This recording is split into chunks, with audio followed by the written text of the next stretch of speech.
I'm making progress on my shadow restoration. Right now, it's running. It doesn't run very good.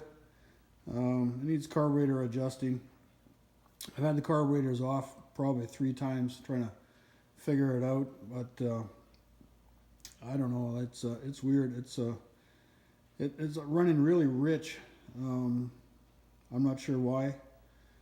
Everything is set proper. Everything is, well, other than the I need a tool to balance the cylinders to get equal balance. There's an adjuster screw that balances them out underneath the tank there. Just take the tank off and it's easy to get to, but there's a special meter that you need to do that, and I don't have one. I tried to hook up 2 vacuum gauges to it, but they're just bouncing around. Didn't really work that well. But I'm sure I'll figure it out.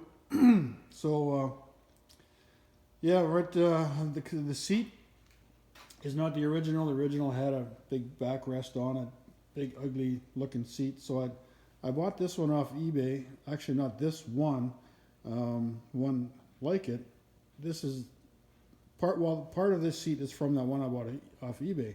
I used the original front seat pan.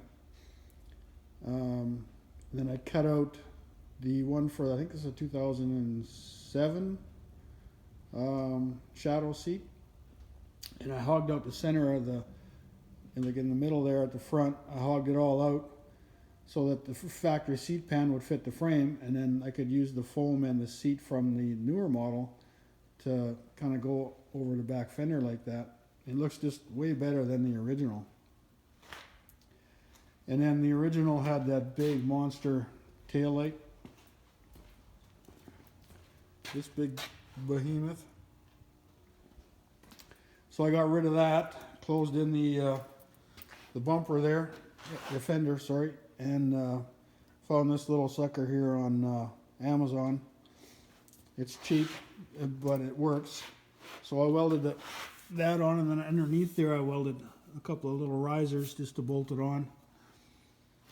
And then these supports here had the braces up, going up here for the backrest.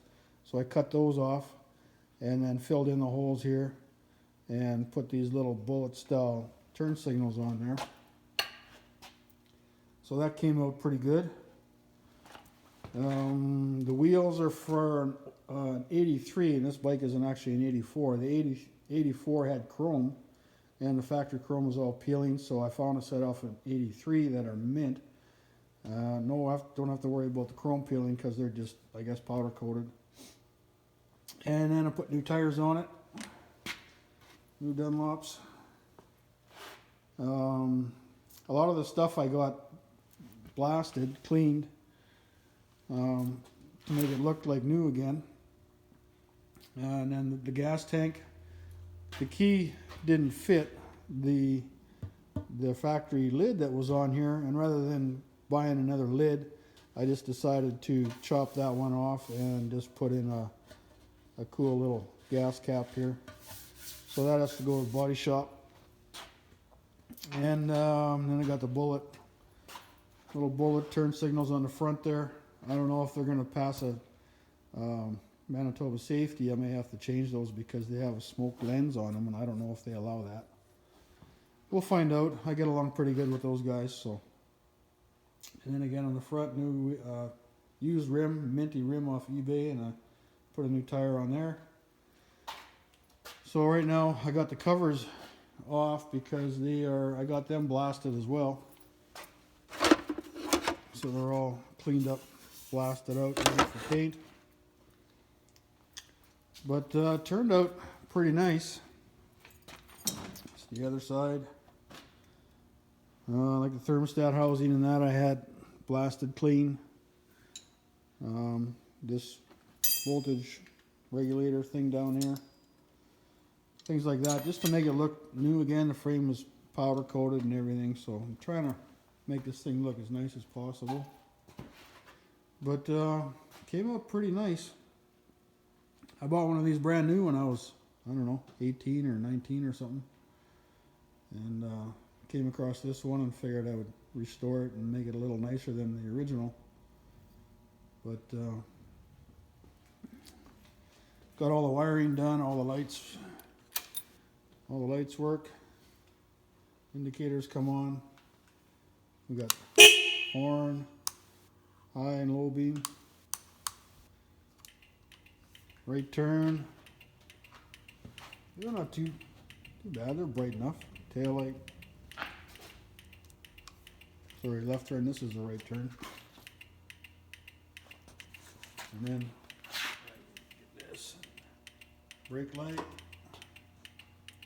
works off the foot and off the hand here.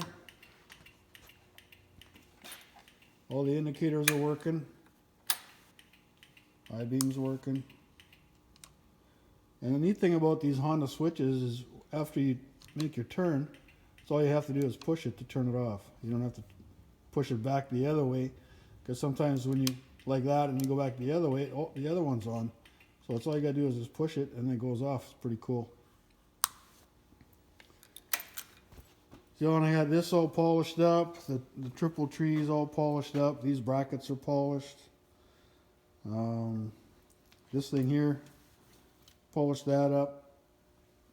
All these things like the cylinder head covers, rocker covers, whatever, polished, and then these tubes, these heat tubes.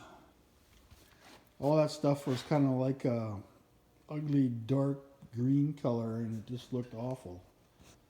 So now I just have to, I have to get rid of the factory air box that was in there. So I gotta go in there and tie up those wires and make it nice and neat.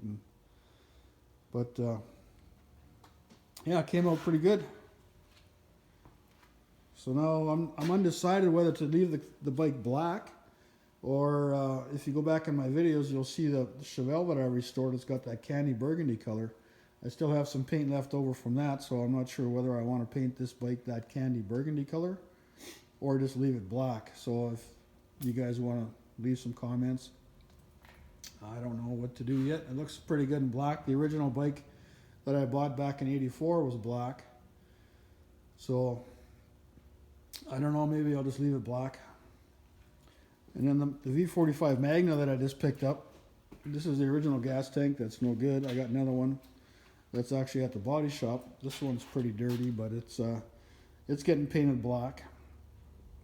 And then I'm gonna take it to the car wash and clean it all up and get it all spit polished, and then it'll be up for sale.